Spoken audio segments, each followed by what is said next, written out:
Lahore high court ने ईद उल अजहा पर मार्केटें रात 12 बजे तक खुली रखने की इजाजत दे दी।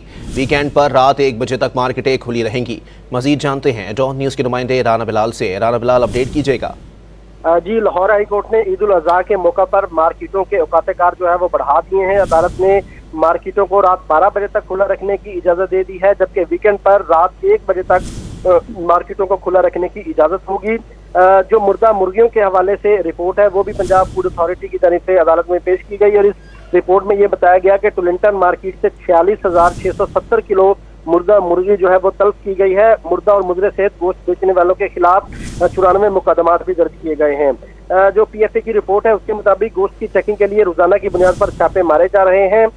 इस स्मोक के हवाले से दरखास्त पर जस्टिस शाहिद करीम ने जो है वो समाअत की और अदालत ने आइंदा समाअत पर जो मुतल्लिका डिपार्टमेंट्स हैं उनसे अमल दरामद रिपोर्ट तलब कर ली है, जबकि अदालत ने ईद उल अजहा के मौका पर मार्केटों के औकात-ए-कार बढ़ाते हुए रात 12 बजे तक मार्केट को खुला रखने की इजाजत दे दी है। जी, बहुत शुक्रिया राना बिलाल अपडेट करने के लिए।